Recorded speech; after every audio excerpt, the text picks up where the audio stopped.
Hi everyone, welcome to the class. In this class, we're going to discuss about the concept of design engineering. So in that, we are discussing about software design. So this is the first topic in this chapter. So software design, the main objective of software design is to develop a model of the software. Ante develop a model of software ante blueprint or a plan of a software ante software design ki main goal ఏంటంటే to develop a blueprint or a plan for the software. Iterative process through which requirements are analyzed before software development, and it is a iterative process ante step by step process. So it is a step by step process that helps to build the software effectively. And when developing the software, designers analyze the requirements first and then start creating it while considering ease of use, reliability, and other important factors. And they also ensure that the final product meets quality and usability standards. And the software design also keep evolving to make sure that the software works well and also can be maintained easily. So this is about software design. ఇవన్నీ actually like ఇందాక చెప్పిన కదా అదంతా దీంట్లోనే ఉంటుంది అనమాట. అది మీకు అండర్స్టాండ్ అవ్వడానికి కోసం చెప్పాను. ఇది లైక్ బుక్ డెఫినేషన్స్ అనుకోండి.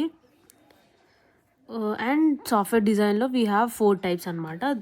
First is data or class design, second is architectural, interface, and component level design. Now we will discuss about data or class design. So main aim of data or class design ఏంటంటే ఇది ఏం చేస్తుంది అంటే customer requirements and software design plans ఉంటాయి కదా, వీటిని actual classes and data structures of the software లాగా మార్చుతుంది. So the main aim for data or class design is to turn customer requirements and software design plans into actual classes and data structures for the software. Next is architectural design. So architectural design sets up how data and control moves within the software using the diagrams and patterns to meet system needs. Next is interface design.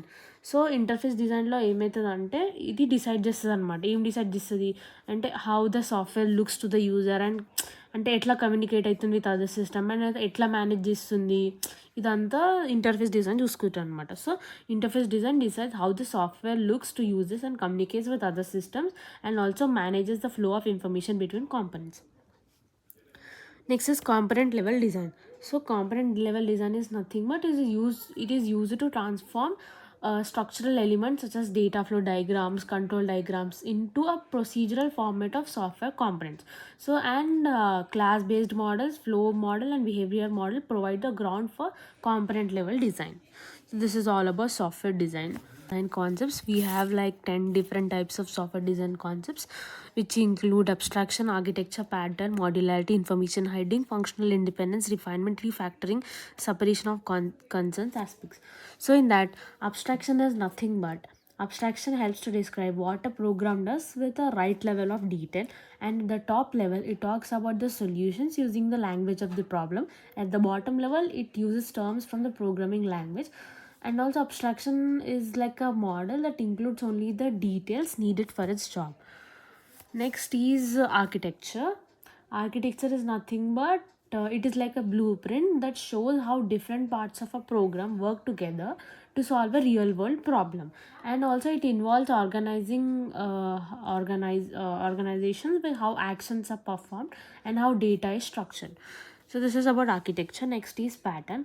Pattern is nothing but it is a solution to a problem that happens often, and it can be reused for similar problems also. See, when we create patterns, we check if the requirements if they meet requirements or not, and can be used again or not, or serve as example for solutions. Next is modularity. Modularity is nothing but it is about splitting a system into parts that can be handled and changed independently. This means you can work on one part without having to redo everything else. So, and when a system is modular, each part can be worked on separately, and changes to one part doesn't mess up the rest too much. Next is information hiding. Information hiding in software is nothing but keeping the details inside of each part of the software, and modules only talk to each other through clear interfaces. Next is functional independence. Functional independence of software means creating modules with unique functions that don't need to interact with other modules much. It makes modules easier to manage and test because changes are contained and mistakes are less likely to spread. Next is refinement. Refinement is nothing but it is like a stepwise refinement. It breaks down the system into simpler parts and makes it easier to understand and build step by step. Next is refactoring. Refactoring means involving existing software by fixing flaws without changing how it works. It also it involves correcting errors like redundant data or insufficient structures. Next is separation of concerns. It breaks down the software requirements into smaller parts, making it easier to understand and solve. Next is aspects. So during requirements analysis, different concerns like data structures and patterns emerge. So organizing them separately helps handle each one effectively. Although some concerns may affect the whole system and can't be separated. So this is about design concepts. Concept of software architecture. So it is a structure of system that consists of certain number of components along with the visible features and relationships among them. So software architecture ante it is like a blueprint of a system, showing its parts and also how they work together. And engineers use this architecture to set goals, plan design changes early, and also spot risk from the start of the development. And also it helps for the it helps them to manage the project better. So now we'll see about the importance of software architecture. We have three reasons in them. The first one is stakeholders can easily communicate with each other. ఇక్కడ ఏమవుతుందంటే software architecture will help different people involved in the software project understand and communicate to each other easily.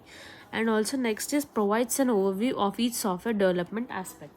So it gives a big picture view of all the important parts of the software development process, which is very vital for the success. Next is describes the structure and the working of various components. It shows how all the different parts of this software work together, forming a single system. So here is an example for software architecture. We have an example for the URL as an example. So URL ante you guys know kada, URL ante uniform resource locator. It is like an address that helps us to find and access web pages from anywhere in the world. So ఇక్కడ www అంటే world wide web. This is domain and these are the file names. So this is an example for the software architecture. So that's it for the video. Thank you. Concept of data design and the steps for constructing a data design. So data design is nothing but it is useful in transforming, useful in transforming data objects into data structures at software component level, further into a database architecture at the application level. And data design is nothing but it is about arranging data objects into structures within software components and also about integrating them into database architecture at the application level. So let us see the steps for constructing a data design. So the first step is data must be organized orderly. First step ఏంటంటే organize the data. So arrange the data. We need to arrange the data in an orderly manner, including the data flow relationships and data objects. Next is define methods and data structures. In this, we need to ensure all the methods are defined to work with the data structure. Next is provides a data dictionary. In this, we will be defining elements used in data design, such as the constants, data objects, and the relationships. Next is develop low level design. It means here we will be designing the architecture of the system, including data structure, and before moving on to detailed low level design. And the fourth one is develop low level design. Here we will be fourth one is a data design should provides data design will be providing us an information hiding. ఈ concept data design provide చేస్తుంది అనమాట. Next is implementing information hide. Here we have implemented information hiding. And the next one is specify the system.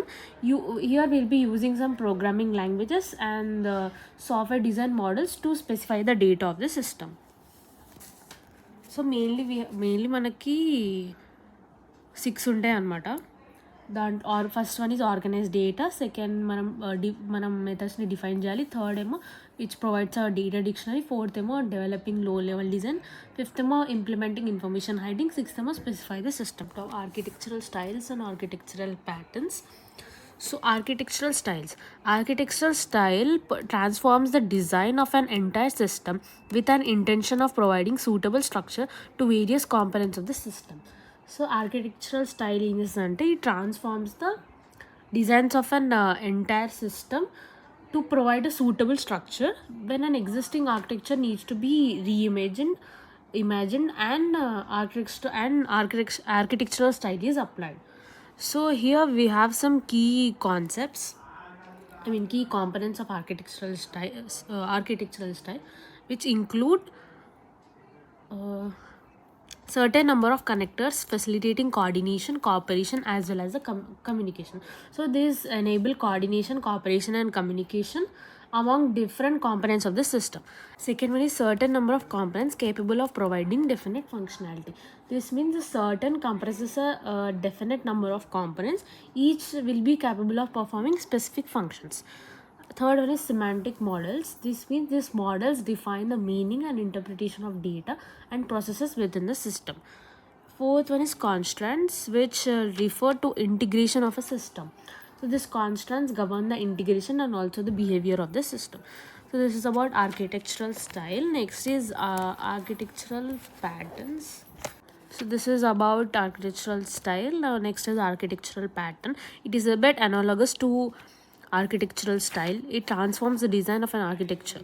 However, pattern and style differ with each other in number of ways. So architectural patterns are they're very similar to architectural styles.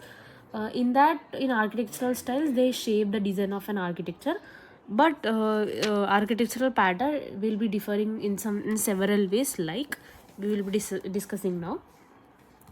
First one, they'll be differing in scope.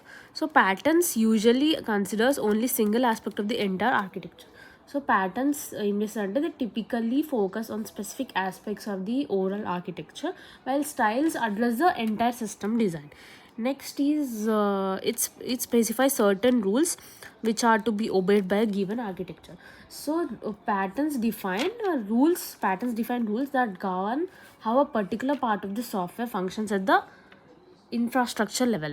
And the third is it exposes only certain behavioral facts of the architecture.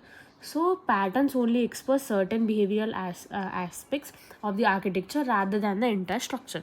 Ikkada entire structure entire structure expose aitadi, ikkada only behavioral aspects of the architecture matrame expose aitadi. The concept of architectural design, in that we are going to discuss architectural context diagram. So basically architectural context diagrams, they are used to diagrammatically represent the scenario in which a given software performs interaction with various external components far from its boundary. So see, here also you have the same. It represents a scenario in which a given software performs interaction with various external components located far from its boundary. So this is the diagrammatical representation of architectural context diagram. In architectural context diagram, we have some components. So these are the components. We have 4 components: actors, subordinate system, superordinate system, peer systems or peers. So actors means nothing but these are the entities that have the specific roles and they interact with the systems. So actors can provide information to the system or receive information from it. Next is subordinate system. See, these systems work alongside the target system, which provides support to help it successfully carry out its processes. Next is superordinate system. So the systems are used by the target systems to complete some of its higher value activities. They are typically more advanced or specialized. Next is P systems or peers. So these systems interact directly with the target system, often in a client-server interaction model. They are on the same level as the target system in terms of functionality and interaction. So actors mainly what they'll do, they provide information, they provide information to the system or receive information from it. Subordinate system ఏం చేస్తుంది, they work target system తో పాటు పనిచేస్తారు and also they'll provide support. Superordinate ఏం చేస్తారంటే basically these systems are use by the target system. మనం higher value activities complete చేయడానికి superordinate వాడతాం. నెక్స్ట్ ఈ స్పీర్ సిస్టమ్ ఏం చేస్తారంటే వీళ్ళు ఇండైరెక్ట్లీ టార్గెట్ సిస్టమ్తో కమ్యూనికేట్ అవుతారు అనమాట. And they'll be on the same level of the target system in terms of functionality and interaction. So this is about architectural context diagram. Conceptual model of UML. UML is nothing but unified modeling language. So this is a very important topic in this chapter. So UML is based on three major building blocks. They are things, relationships and diagrams. So UML ki main ga three building blocks untayi anamata. Avi things, relationships and diagrams. Now we will discuss about things, relationship, diagrams in detail. So first is things. So UML supports 4 types of things, namely structural, behavioral, grouping and annotational. So UML 4 types of things ni support chestadi. Avi entante ive. First one ఈ structural things. Structural థింగ్స్లో మళ్ళీ 7 types ఉంటాయి అనమాట. దాంట్లో first type ఏంటంటే class. So class is nothing but it is a collection of objects.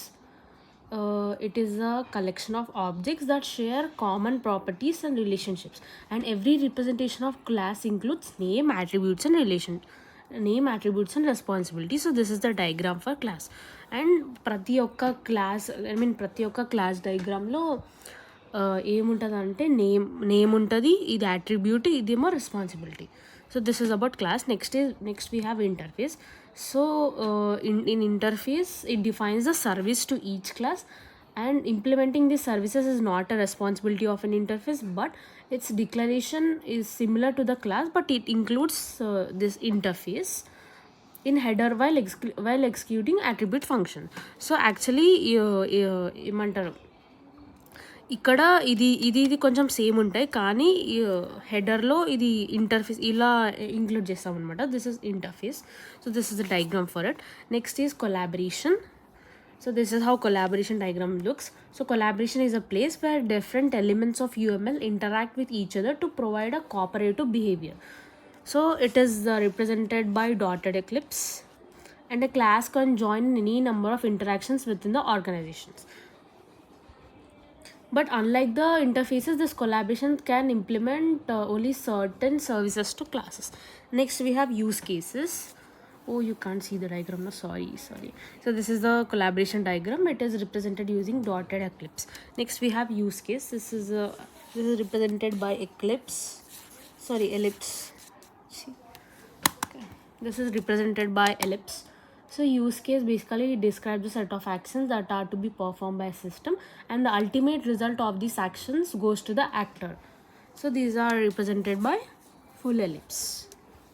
Next we have active class. This is represented by this. So active classes possesses objects which consists of processes and threads. So these processes and threads are essential in initiating control over the functionality associated with class. Next we have component. So component binds several classes, interfaces and collaborations by physical representation. So the representation might include various connectors connecting these components to carry out a specific functionality. This is the diagram for component. Next we have node. This node is represented by this. So node is an element which holds certain locations in the memory, sometimes along with the processing capabilities. It also supports the movement of parts from one node to another node. It is represented by cube. Next we'll discuss about behavioral things. So behavioral things are considered as verbs of a model.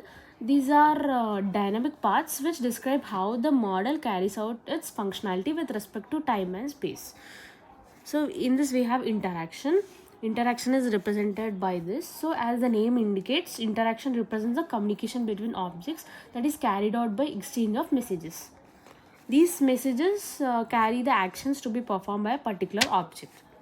These are represented by a full dark head. Next we have state machine. It is represented by this. So state machine represents various states through which an object passes in its lifetime to perform a particular task.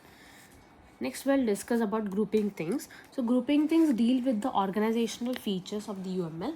They are represented by boxes. They are represented by boxes, and functionalities of the models are decomposed in it. An example for this is this one. This is an example for grouping things. Next we have annotational things. So annotational things, it provides the description of various parts of the UML models. Annotational things provide additional information about model using remarks and comments that are included as a stick note. Next is relationship. This is the second building block of UML.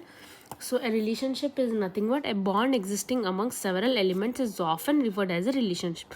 So ఇప్పుడు ఏమంటారు, several ఎలిమెంట్స్కి మధ్యలో relation ఉంటుంది కదా, అది అది we will be learning in this.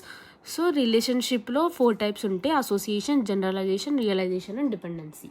So association is nothing but association is represented like this. So association is nothing but it is a relationship among 2 or more objects. It is a structural relationship where users can navigate from one object of class to an another object of other class, and also vice versa. Next we have generalization. Next we have generalization. So generalization is a relationship between more general element and a more specific element. So the more general element is called as the parent or superclass, and the more specific element is called as a child or subclass. Next we have realization. So realization is a relationship between classifiers in which one classifier lays down some functionality and another classifier guarantees to carry out its functionality. Next we have dependency. Dependency is nothing but it is a relationship between 2 elements in which a change in one element may affect the other element that uses it. This is about relationship. UML diagrams. UML అంటే Unified Modeling Language Diagrams. So in Unified Modeling Diagrams we have 2 types. One is static view diagrams and another is dynamic view diagrams. In that we have in static view we have a class diagrams, object, component and deployment diagrams. In dynamic we have use case, sequence, collaboration, state chart and activity. So UML diagrams are nothing but they reflect the graphical representation of a system to be developed. Total మనకి 9 types of ఉన్నాయి. Now let us discuss about them in detail. First is class diagram. So class diagrams are the diagrams which reveal the static design or view of a system and include few active classes which are used in capturing the static process of overall system. Next we have object diagrams. So these are also the kind of class diagrams used in the revealing static design view or static process view of a system. The uniqueness of this diagrams is that it illustrates the data, structures and the functionalities at a particular time of elements existing in the class diagram. Next we have component diagram. A component is physically existing part in a system like executable files, object files, etc. And these can be represented as the various components which can exist on a node, and they are replaceable and supports openness and adaptability. Next we have deployment diagrams. So deployment diagrams is a special type of class diagram that is used to represent the configuration of nodes along with their components. Next we have use case diagrams. Use case diagrams are the diagrams. These are the diagrams that are these are behavioral diagrams which are used to model the system's behavior and their aspects. So it contains actors, use cases, and they both relate to each other. Next we have sequence diagrams. Sequence diagrams are also used to model the behavioral aspects of the system. It is a type of interaction diagram that shows the interaction between a set of objects. Next we have collaboration diagrams. So Collaboration diagrams organize various objects various objects participating in the interaction in sequence. These objects interact with each other using various messages. Next, we have state chart diagrams. So state chart diagrams illustrate the behavior corresponding to an interface, collaboration, or a class. Hence, in this way, it reflects the dynamic aspects of a given system to be modeled. So the state chart diagrams encompass state machine, which specifies transitions, events, and activates respectively. Next, we have activity diagrams. So these diagrams are considered as effective while modeling functionalities of a given system. Hence, these diagrams reflect activities and the type of flows between these activities, and finally the response of the objects to these activities. And many tools use UML to contact different kinds of diagrams that are sufficient enough to model complex project. So this is about UML diagrams. That's it. Thank you.